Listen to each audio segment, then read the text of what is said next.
ইশতিয়াক আহমেদ, আপনার কাছেও একজন এক্স ক্রিকেটার হিসেবেই আমি আসলে জানতে চাই যে এই মুস্তাফিজ যে পারফরমেন্সটা দিচ্ছে তাকে কি আদৌ আসলে জিম্বাবুয়ের বিপক্ষে সিরিজ খেলানোটা খুব জরুরি কিনা? ধন্যবাদ কনা।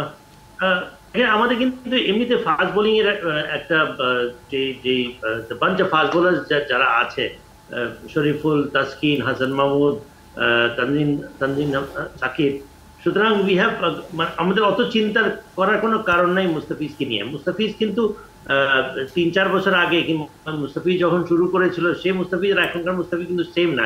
He does not have the same effect যেটা নাকি সে একটা সময় ছিল। বাট ইয়েস, আইপিএল ভালো খেলেছে, ফিট রয়েছে। আমাদের চিন্তা করার বিষয়টা হবে যে ফিটনেসটা যেন সে বজায় রাখতে পারে। এখন ম্যাচ ফিটনেস একটা ব্যাপার আছে, সে যদি আইপিএল ওখানে খেলে সেটা ম্যাচ ফিটনেসটা বজায় রাখবে। বাট আরেকটা জিনিস আছে যে তারা কিন্তু তার এমন হতে পারে যে ঘন ঘন খেলছে।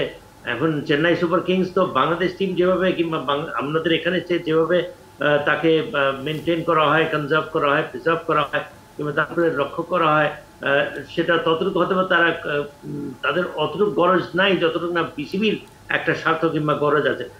সেদিক দিয়ে আমাদের নিশ্চিত করতে হবে যেন সে অ্যাবসলিউটলি ম্যাচ ফিট থাকে, ফিজিক্যালি ফিট থাকে।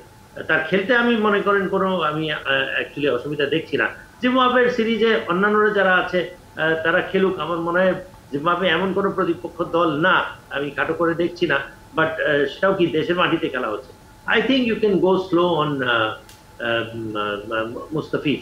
বরং সে যদি ওখানে খেলে থাকে, মুস্তাফিজ নিজেও বুঝবে যে কতখানি ওয়ার্কলোড তার নেওয়া উচিত, তার এই ফর্মটা যেন মেনটেন করে যেতে পারে।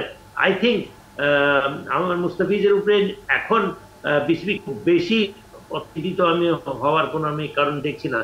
We have fantastic fast bowling quartet যাদের উপরে আমরা ভরসা রাখতে পারি। 1, 2, 3 ঢাকায় জমি জিতে নিন 100% ক্যাশব্যাক সহ 20 কোটি টাকার পুরস্কার।